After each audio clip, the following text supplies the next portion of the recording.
Hello everyone, you are welcome into another tutorial, and in today's tutorial we'll be making a basic sleeve. Somebody actually requested for this, so let's begin.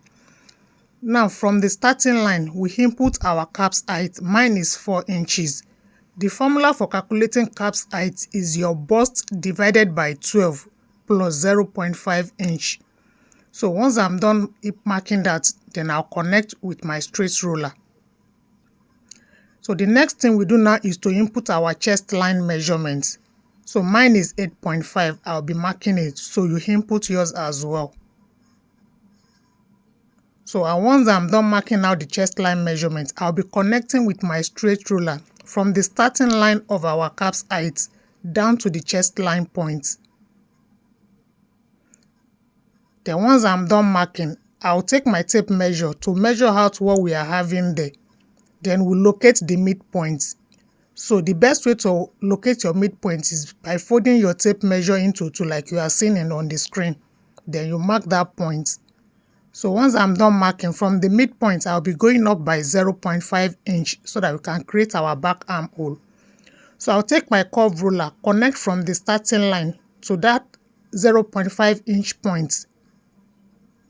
Then from that 0.5 inch point now, we'll be connecting straight to the chest line point.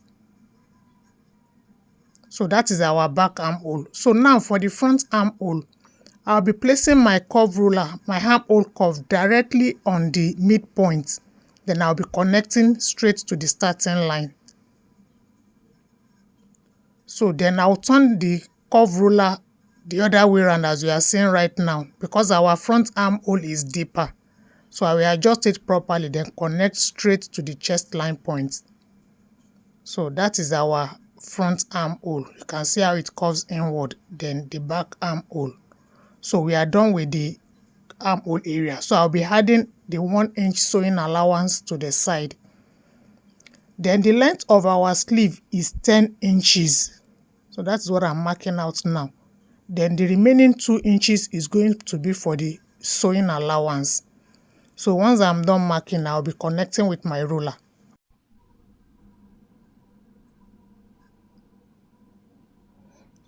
And so don't forget, the remaining 2 inches is for the sewing allowance.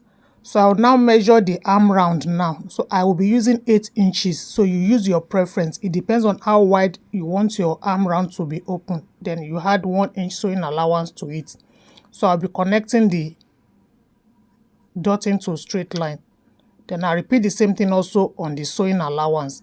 So once I'm done marking, we need to cut out our sleeve. So I'll be folding in the sewing allowance.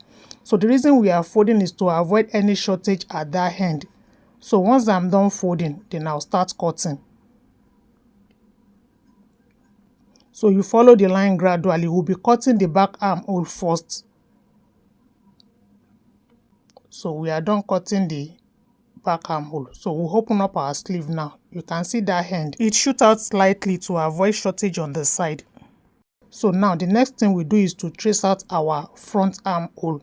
So we'll follow the lines as we have drafted it. You can see the way I'm moving my hand. So from the midpoint, then we'll move inward, straight down to the side. So we are done tracing out our front armhole, and you can see that the front armhole is deeper than the back armhole. So let me open it for you to see clearly now. So our basic sleeve is ready. Thank you so much for watching. See you in our next video.